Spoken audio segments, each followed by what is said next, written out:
Against formidable opponents, they play with fiery determination. But when facing lower-ranked teams, they suddenly look confused, off rhythm, and lacking confidence. That is perhaps the most fitting way to sum up Chelsea's surprising start to the 2025-26 Premier League season.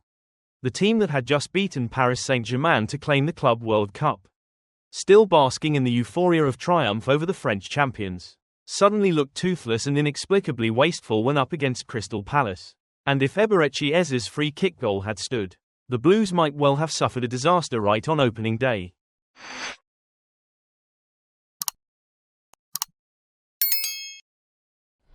That goalless draw was not just a simple stumble, it exposed several flaws in Enzo Maresca's system.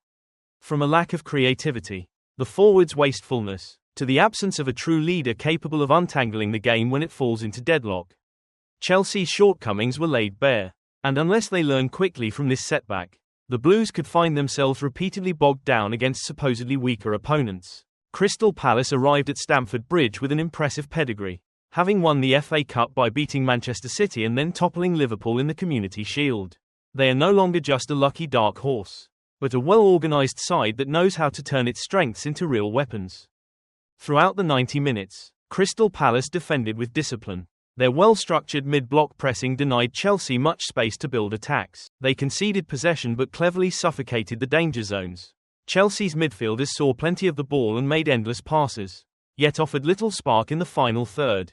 The standout moment came in the 13th minute, when Eberechi Eze unleashed a stunning free kick that completely beat Robert Sanchez. Stamford Bridge held its breath, only for VAR to intervene and rule it out after Marc Guéhi was deemed to have infringed on the wall's distance.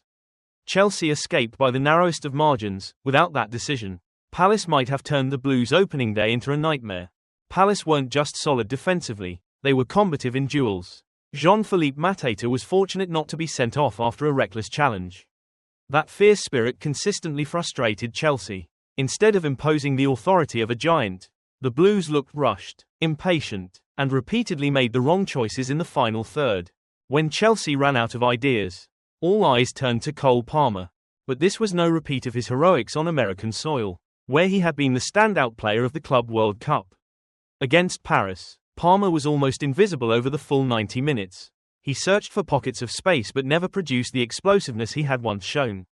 His shots lacked power, his decisions in the final third lacked conviction, and when Palmer fell silent, Chelsea's entire attacking system went with him. Another worrying statistic for the midfielder born in 2002 is that it has now been 7 months since Palmer last scored from open play in the Premier League, a figure that raises eyebrows. His most recent goal came from the penalty spot back in May, in the victory over Liverpool. On paper, Chelsea boast one of the most stacked attacks in the Premier League. From João Pedro to Jamie Bino-Gittins and the young prodigy Estevão. But the reality on the pitch is stark. When the Blues need someone to step up and finish a game, no one delivers. João Pedro continued to show his work rate with every run, constantly moving to create space and stretch the opposition's defense. He dropped deep, drifted wide, and made runs into the box, doing everything he could to find a breakthrough. Yet in the end, it all amounted to effort without true impact. More industrious than genuinely decisive. Given a rare start, Jamie Gittins showed signs of inexperience. The young talent has pace and technique, but clearly lacks the top-level experience needed to stay composed under pressure. At times his touches were cumbersome, his decision-making not quite sharp, and most importantly, he has yet to display the boldness of a player ready to shoulder real responsibility. In the second half, Estevão was brought on with hopes of making a difference.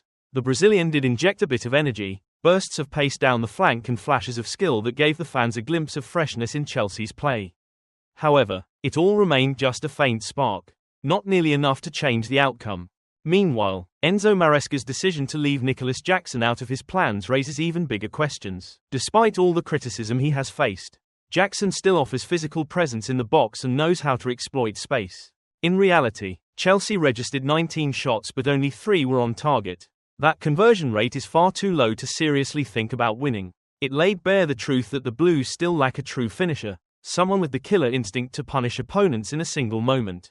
Just a month ago, Chelsea made all of Europe stand in awe with their impressive victory over PSG to claim the Club World Cup. Back then, they played with fire, fast, confident, pressing relentlessly, and finishing off their opponents with fluid, well-orchestrated moves. The whole team looked like a steel unit, fueled by burning spirit. But against Crystal Palace, all of Chelsea's usual qualities seemed to evaporate. They still dominated possession, at times their control reached over 70%. Yet those numbers only exposed a harsh truth: possession without ideas.